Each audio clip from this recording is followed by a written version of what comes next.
Welcome to the HR Empowerment Podcast, where we will uncover strategies and new insights from HR professionals who discuss up-to-date regulations, best practices, and the most pressing topics like diversity and equity, leadership, dealing with difficult situations, and much more that affect your bottom line and business. Thanks for joining us. Hey, everybody. Wendy Sellers here at the HR Lady. Thanks for coming back. We are here with the HR Empowerment Podcast for Aurora Training Advantage. And we finally have JC back, who has been unavailable for the two other shows in 2025. So welcome back, JC. Ms. Wendy, it's a pleasure to be back. It's been quite the journey, very busy new year, but this is definitely an episode I did not want to miss. Yeah, I'm so glad that you're back because I'll be honest with you, I don't like doing it alone. But we are here today with an awesome, amazing guest with a ton of executive experience. And we really want to talk about lifelong fulfillment in action and give an overall guide, so to speak, to taking charge of your life and career. Wouldn't that be nice if your life and your career, your personal life and your work life were actually both satisfying?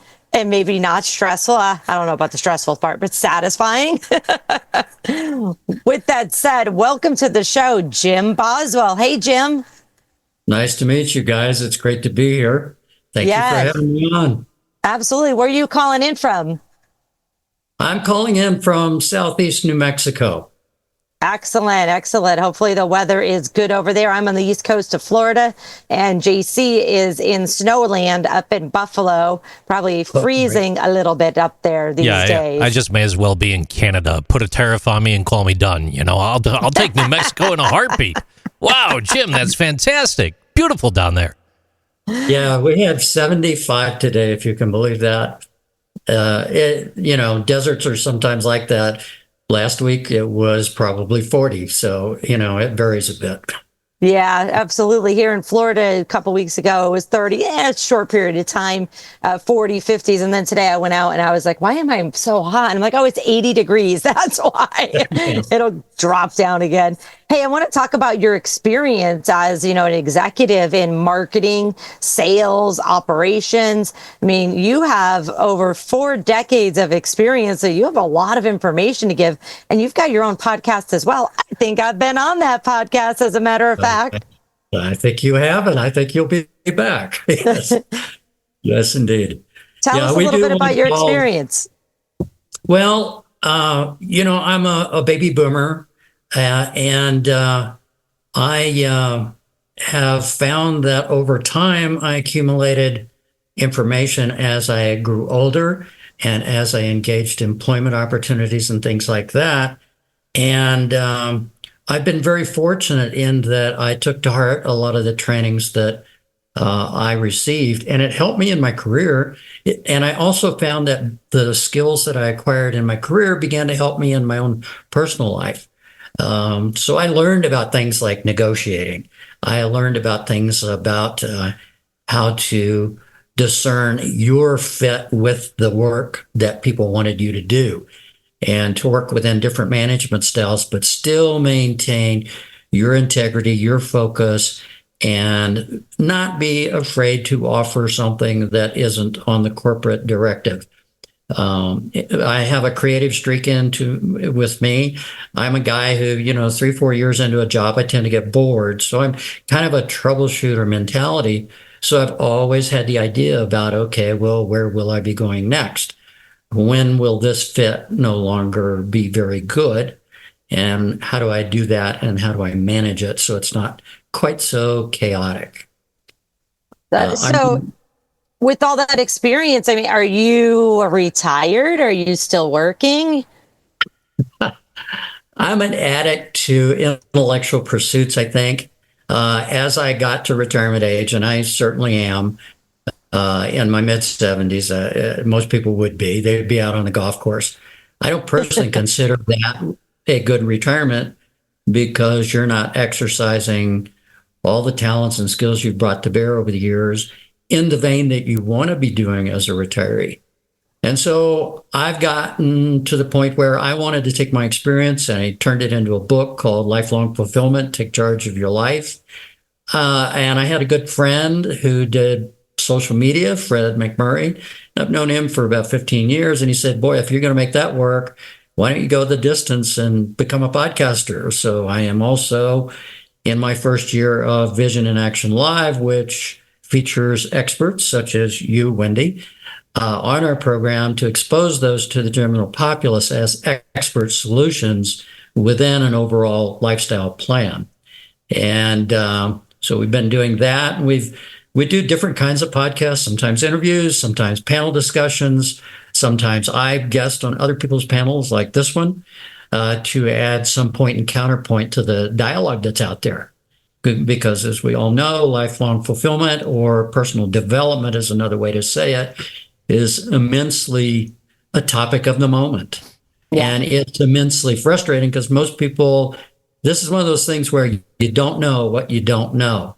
And so getting a good starting point and branching out from there and at what age and what's relevant is really good guidance to grab onto to get started. JC has some stats to share with us about living longer and happier. Well, I do. So a good thing, and I tend to go back, I'm not much on things that are not fact-based. I'm a scientist by rearing and education and so forth, so I tend to go back to what do we say about ourselves? And I trust psychology and sociology because they do statistical testing of their theories and so forth, just like a scientist might do it in a lab and validate what they've discovered. So I tend to hearken back to experts. So I want to share some of that with you today. Daniel Pink, who, as you know, wrote a popular book called Drive. And what he did was he took authoritative material from Dr. Kahneman, Dr. Dweck, Dr. Amabile, Deci, and Csikszentmihalyi, the author of Flow, to basically summarize our position. Now, his book's about 10 years old, if I remember correctly, so a little of his guidance may be out of timely date, but the overall conclusions are very relevant to how do we mesh our predilection or our authenticity with a job or employment that makes sense. So let's take a look at the marketplace. In 2023, there's about 132 million U.S. workers, of which about 100 million are in what's called knowledge work. That's about 76% of the workforce. The other 25 or so are still in the old industrial mode. And there's two distinct motivational environments in that. The old industrial dates back to the 1850s Industrial Revolution, as you might guess, because of what I said. And Mr. Pink likes to call it motivation 2.0.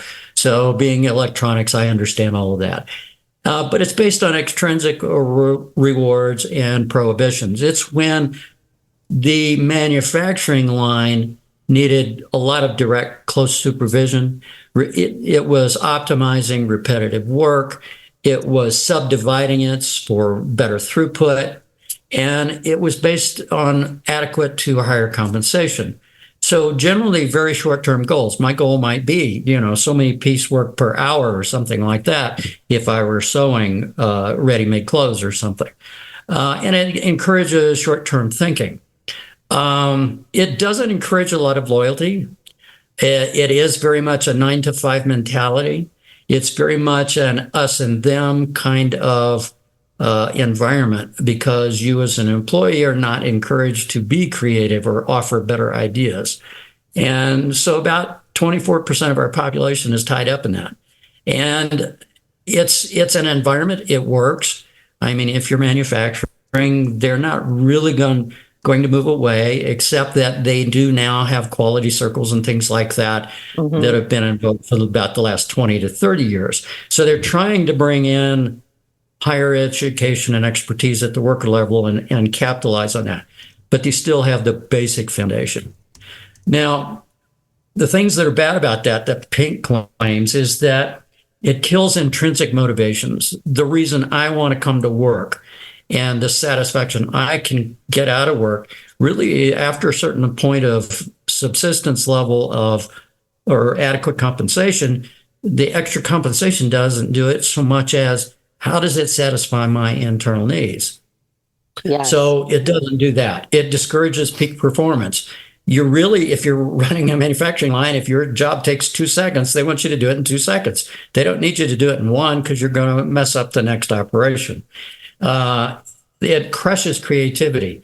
If I had a brainstorm, they're not in a listening mode for me to help them be more creative, produce more product, and that sort of thing.